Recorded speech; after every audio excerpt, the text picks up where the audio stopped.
আসসালামু আলাইকুম এভরিওয়ান। আশা করি আল্লাহর রহমতে সবাই ভালো আছেন। এই যে দেখতে পেরেছেন এই সুন্দর কেকটা আজকে আপনাদের সাথে ডেকোরেশন শেয়ার করতে আসলাম। অনেকদিন পর আপনাদের সাথে একটা কেক মেকিং ভিডিও শেয়ার করতে এসেছি।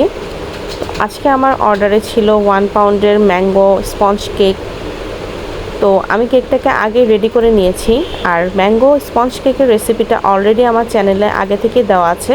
তো আপনারা কেউ যদি এই কেকের রেসিপিটা দেখতে চান তাহলে অবশ্যই সেখান থেকে একটু দেখে নিতে পারেন। তো এখানে আমি প্রথমে কেকের ফার্স্টে একটা লেয়ার দিয়ে দিয়েছি, আর ফার্স্ট লেয়ারটা দিয়ে আমি এখানে ম্যাঙ্গো ক্রিম যে রেডি করেছি সেই ম্যাঙ্গো ক্রিমটা আমি দিয়ে দিচ্ছি। আর আশা করি আপনারা ভিডিওতে দেখেই বুঝতে পারছেন আমি কাজটা কিভাবে করছি।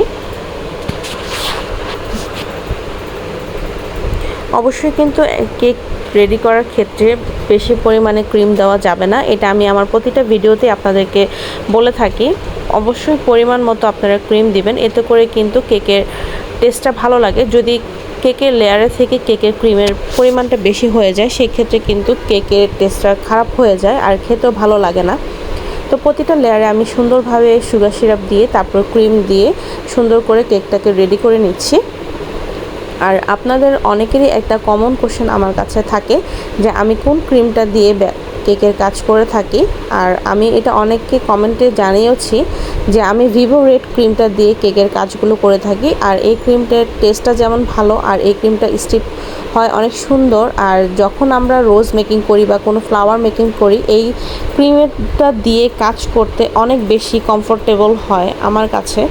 তো আপনারা চাইলে ভিভো রেড ক্রিমটা ব্যবহার করতে পারেন।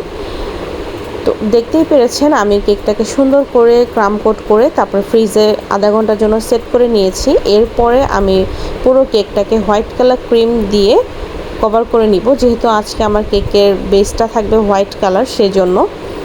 আর অবশ্যই কিন্তু আপনারা ক্রাম কোট করে ফ্রিজে ভালোভাবে সেট করে নেবেন, এতে করে কিন্তু আপনাদের কেকের ফিনিশিংটা ভালো আসবে। কারণ অনেক সময় দেখা যায় যদি কেকটাকে ভালো করে সেট করে না নেন তাহলে কিন্তু আপনাদের বাহিরের যে ফিনিশিংটা সেটা কিন্তু ভালো হবে না, আর কেকের ক্রাম্পসগুলো আপনাদের উপরের লেয়ারে দেখা যেতে পারে, মানে উঠে আসে। আর সবচেয়ে বড় কথা হচ্ছে একটা কেক যখন আপনারা রেডি করবেন ওই কেকের লুকিংটা যখন বেশি সুন্দর হবে এবং ফিনিশিংটা অনেক বেশি ভালো হবে তখন কিন্তু ওই কেকটা দেখতে অনেক বেশি সুন্দর লাগে। যতই সিম্পল ডিজাইন হোক না কেন বা যতটাই আপনি সিম্পলের মধ্যে বা হালকা একটা ডিজাইন করেন না কেন, যদি আপনার কেকের ফিনিশিংটা অনেক বেশি সুন্দর হয় তখনই কিন্তু আপনার কেকটা দেখতে অনেক বেশি ভালো লাগে। আর আজকে যে কেকের ডিজাইনটা দেখাচ্ছি এটা এখন অনেক বেশি ট্রেন্ডি একটা কেক। এই কেকটার ডিজাইন অনেক বেশি এখন চলছে, যার কারণে ভাবলাম এই কেকের ভিডিওটা আমি আপনাদের সাথে শেয়ার করি। আর দেখতেই পাচ্ছেন আমি পুরো কেকটাকে হোয়াইট কালার ক্রিম দিয়ে তারপর এখন স্ক্র্যাপার দিয়ে সুন্দর করে আলতো করে আমি কেকের সাইডের ফিনিশিংটা দিয়ে নিচ্ছি। আর আমি আমার প্রতিটা ভিডিওর মধ্যেই বলে থাকি এই কেকের এই ফিনিশিংয়ের যখন আপনারা করবেন তখন অবশ্যই আপনারা ধৈর্য নিয়ে একটু সময় নিয়ে কেকের ফিনিশিংটা দেওয়ার ট্রাই করবেন, দেখবেন যে তাহলে আপনাদের কেকের ফিনিশিংটা খুব ফাস্টলি চলে আসবে। আর যদি তাড়াহুড়া করেন তাহলে আপনাদের কেকের ফিনিশিংটা আসবে না এবং আপনাদের অনেকটা বেশি টাইমও লেগে যাবে। তো কথা বলতে বলতে আমি আমার পুরো কেকটাকে কিন্তু সুন্দর করে আমার দ্বারা যতটুকু সম্ভব ততটুকু ফিনিশিং করে নিয়েছি। আর আমি চেষ্টা করি সবসময় আমার কেকের ফিনিশিংটা একটু সুন্দরভাবে দেওয়ার জন্য। আজকে আমাকে যিনি কেকের অর্ডার করেছেন আপু শুরু থেকে, মানে আমি যখন থেকে বিজনেস স্টার্ট করেছি তখন থেকে আপু আমার পেজের ক্লায়েন্ট। আপুর বাসায় যখনই কোনো প্রোগ্রাম হয় তখনই আপু আমার কাছ থেকেই কেক অর্ডার করেন। আপুকে অনেক ধন্যবাদ আমার পাশে এতদিন পর্যন্ত থাকার জন্য। তো এখানে আমি একটা ব্রাশ দিয়ে সিম্পল একটা ডিজাইন করে দিয়েছি। আর এখন প্যালেট নাইফ, আর এই ডিজাইনটা আমার চ্যানেলে আরও করে দেওয়া আছে যে আমি ডিজাইনটা কিভাবে করেছি। আর রেড কালারটা আমি ট্রান্সের যে রেড কালারটা সেটা দিয়ে হচ্ছে অল্প একটু ক্রিমের মধ্যে দিয়ে তারপরে এই রেড কালারটা করে নিয়েছি।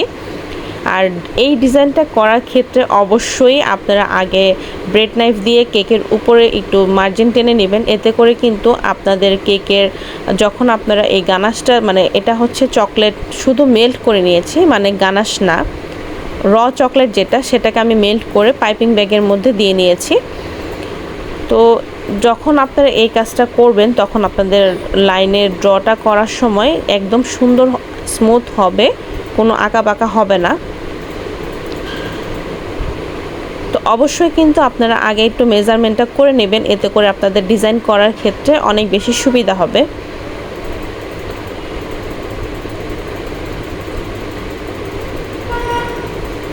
তো দেখতে পাচ্ছেন আমি কিন্তু লেখাটা সুন্দর করে লিখে নিয়েছি। আর যারা একদমই লেখালেখিতে ভালো না এবং লিখতে ভয় পান কেকের উপরে, তারা চকলেট গানাশ দিয়ে লেখা ট্রাই করবেন। এতে করে কিন্তু আপনাদের লেখার যদি একটু প্রবলেম হয় সেই ক্ষেত্রে কিন্তু আপনারা সেটা আস্তে করে উঠিয়ে নিতে পারবেন। এক্ষেত্রে আপনাদের কেকের ডিজাইন বা কালার কোনোটা নষ্ট হওয়ার চান্সটা খুব কম থাকে।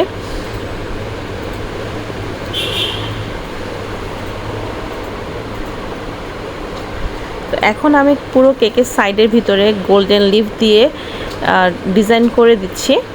আমার রেফারেন্স পিকচারে এমনই ছিল।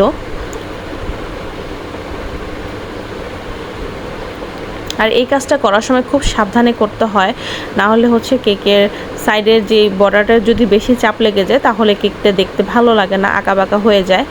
আর এখন রেড কালার ক্রিমটাকে আমি একটা পাইপিং ব্যাগে নিয়ে ছোট করে একটু মাথাটা কেটে নিয়েছি। আর এখানে আমি ছোট ছোট করে একটু হার্ড করে দিচ্ছি।